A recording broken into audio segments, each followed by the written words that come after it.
Now, our shop project today is we want to share some of the tricks and tips for breaking the bead on a tire. Several different ways I've tried to do it. I'm going to outline the two best ways and the two best tools. One comes from Harbor Freight, one comes from Motion Pro. They both seem to work very well. And I want to share a really good tip that'll make the job so much easier no matter what method you use. It won't matter what method. The tip works every time. And I've done a lot of tires this way. I've posted many videos on our channels that deal with tire changing and some good tips I've found and some do's and don'ts. And if you're new to tire changing or you just want to get involved in changing your own tire and stop paying, check out the video. Now, there are several different ways to break the bead on a motorcycle tire when you're going to change a tire. The first thing you have to do is dismount the wheel and break the bead. Now, a lot of people have different ways than I do it. I have two separate ways I do it. I'm going to show you what both of the ways are, and I'm going to try to explain what some of the advantages and disadvantages are of each way. But if you're looking to change your own tire, there'll be good information for you on this video. Now, all the bikes in my humble collection have custom wheels, custom painting, or in some way that I value their appearance and I don't ever want to get a scratch on the rims. And whether they're old rims like this is a 41-year-old rim, I want them to look brand new and I don't want to have any tire iron marks on them ever. And there's a lot of people that have some special way of, and I've seen a lot of different ways myself of to break the bead. They can stand on it, they can squeeze it, or somehow. I've only been able to do it two ways, and again, I'm going to try to show both of them on this video. So one of the most common ways to break the bead is with, this is a Harbor Freight bead breaker, but it doesn't matter what brand it is. They're all good. And the thing that I've done to upgrade it, two things. I've added a lever arm. This is an old fork leg or a piece of pipe, just so it's not as laborious to break the bead on tires that are hard. And I've also taken, and this is ordinary Gorilla Tape that you can buy at any Lowe's, Harbor Freight, anywhere. Gorilla Tape is really good when you're mounting tires. It's always good to have it for mount. I'll show that later on, mounting the tire. And I put several layers anywhere where a rim, now if you look at this close, anywhere a rim would press up against this, especially under pressure, because when you mount this lever and you force it down, and I'm going to show it in real time, of course, but anywhere that tire or rim can touch, I like to have the cushioning effect of the Gorilla Tape. Without that, this little bar here just takes a chunk out of the rim every time you try to take a tire off. It can hit here, anywhere where it can possibly hit. Having a couple layers of Gorilla Tape works in your favor if you don't enjoy having scratched rims. Now you can see the kind of force this tool can generate.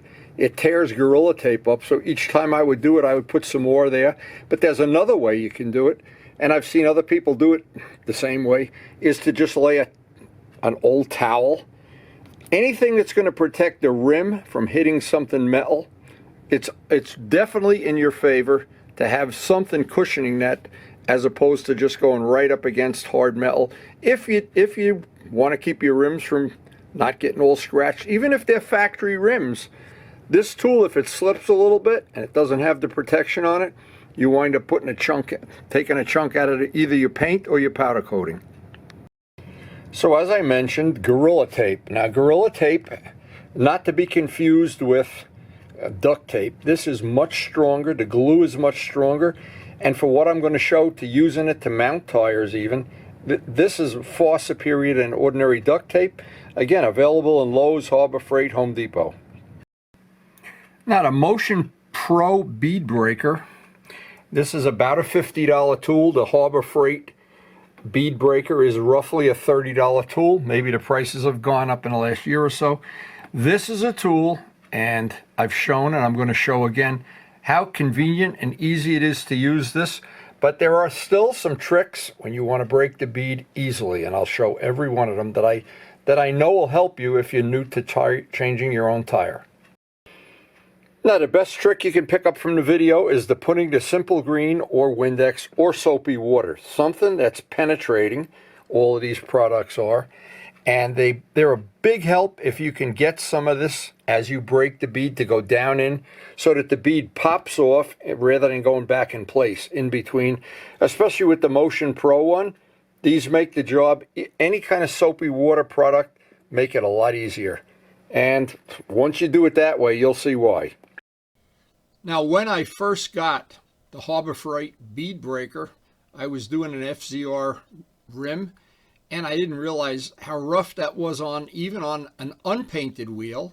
These wheels were polished at one time, and I learned my lesson the hard way.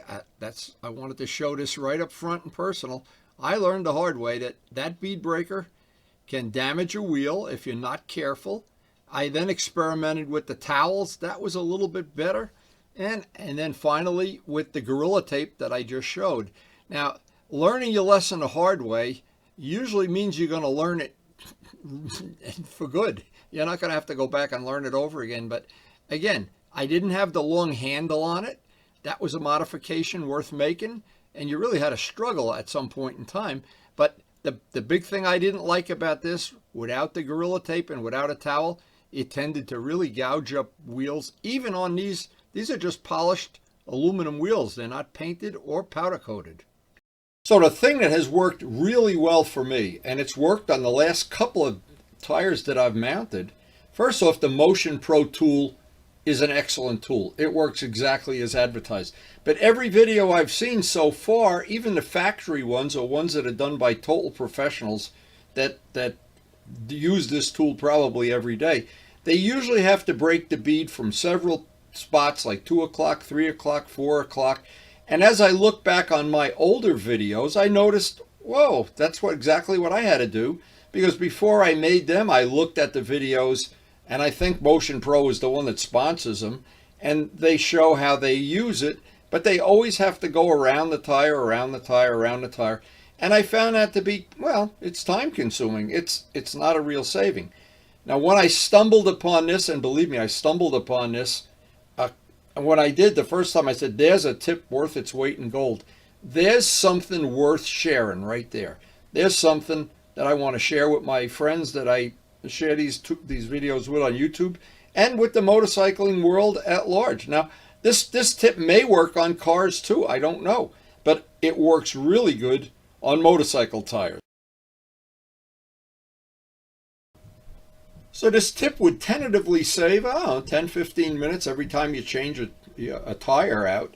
And for me, that's an important thing because I change a lot of tires in the course of a year. So anything I can do to make it easier, to make it quicker, to make it less cumbersome, or just that it eats up less of my shop time, it's an advantage. And again, I stumbled upon this without realizing how good it was. So this is the actual tool you get from ProMotion. It's about a $50 tool. And if you do exactly what they say on the directions or on the YouTube videos that I've already seen, and maybe somebody else has already figured this out and posted a video too, I don't know. But it's an excellent tool, and I think it's way better than the other one I have, the Big Bead Breaker, which tends to scratch the rims. So the problem is, and let's define the problem. The problem always is that when you start breaking the bead doesn't want to just keep going down and go around the whole perimeter of the tire. You have to start, say, at 1 o'clock and then go to 3 o'clock and then to 5 o'clock, then to 6. And sometimes by the time you get to 6 or 8 or 10, the other side of the bead has already walked its way halfway back up into position, and you have to go back again. Sometimes you have to go around the tire. On the antique bike tires, they are really difficult, and they really don't want to go down like the modern tires do. Now, modern sport bike tires, and I just did one on an R1, and this is the trick right here, is I take Windex. First off, get the tire as warm as possible. If it's a bright sunny day, put it out in the sun. Heat it with a hairdryer. Put it by a heating vent. Whatever. Just get it as hot as you possibly can. Take some Windex, ordinary Windex. Let it soak around the bead and be generous with it. Put plenty on it. It's not going to hurt anything. If nothing else, it's going to clean off any grease or residual dust or grease that's in there. Now, in my case, I used to do this all the time, and with the old bead breaker, I never realized how good this worked. So this is the trick that I'm trying to share, is take plenty of Windex and let it sit there for a minute. It's capillary material. Take the Motion Pro bead breaker here, just like I'm doing, get it in as far as you can before you take the second part of the tool and pop the bead. Now normally this would go down, and I'm taking this footage from an older video just because I wanted to get this tip out there as soon as possible. This would normally be all you could do. Now you'd have to do that at 2 o'clock and at 4 o'clock and at 6 o'clock.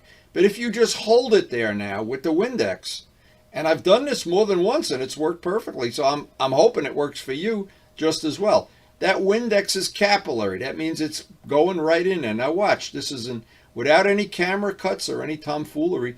I'm just pressing this down, and as I've broken it, the Windex is doing the work.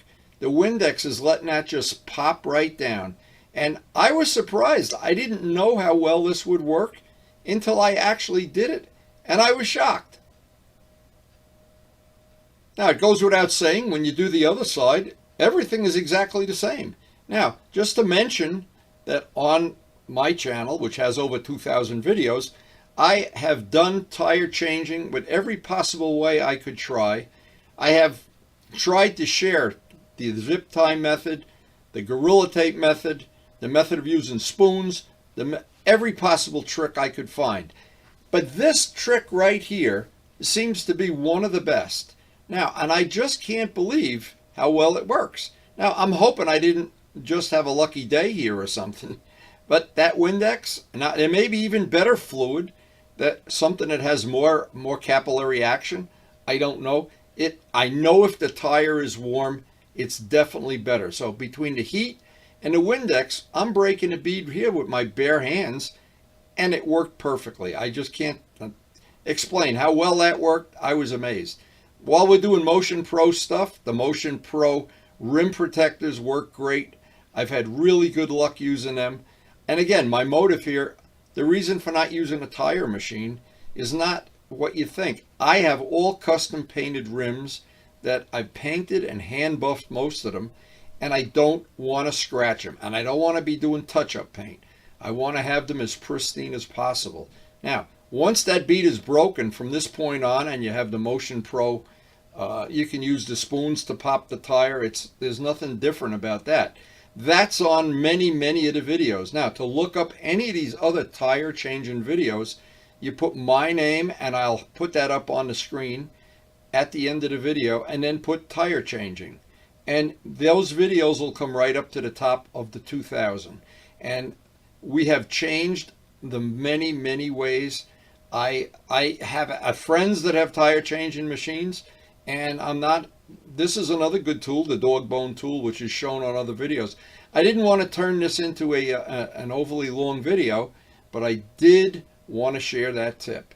And when you finally get the tire pulled off and you haven't scratched the rim and you've broken the bead without any extra effort, and sometimes I have really struggled with that bead, especially, like I said, on older bikes when a tire hasn't been changed in many years. That bead it seems like it's on there with crazy glue or something.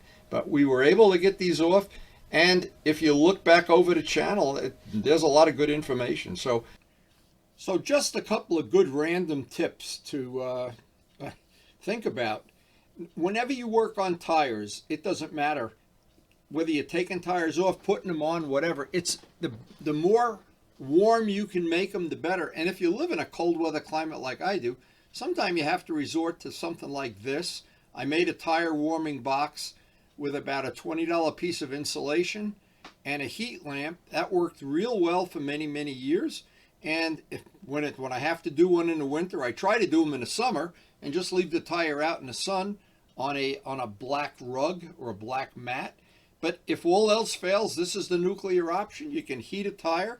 I'm using the duct tape method here, or Gorilla Tape, I should say. And that way, of course, I've shown on many videos.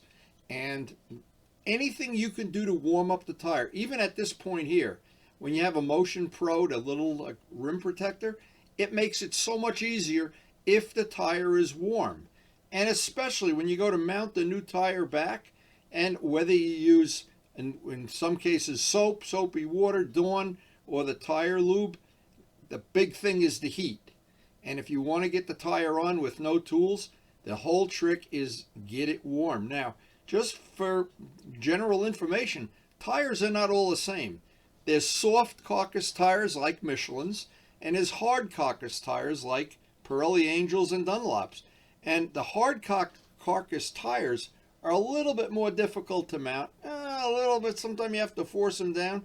The Michelin's all seem to be relatively easy to mount, but all of that taken aside, the biggest thing is to get the tire warm. But no matter how you get the tire on, or no matter how you get it off, the objective for me is always not to scratch the rim. And I've tried to show that way on many of the videos.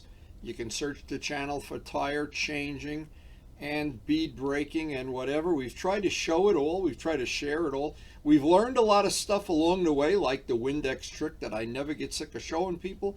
And thank you to all the people that sent in nice comments thanking me for sharing that tip. That tip is worth its weight in gold if you're going to change your own tires. And nobody will ever be mad at you if you want to take your tires to a dealer and pay. And from what I understand, it's gotten really expensive. But you certainly, it's not out of the realm of anybody with basic skills and a few dollars worth of tools. The tools you need to do a tire change, what it costs to change one motorcycle tire, you can pretty much get the tools, and the rest of them are free forever.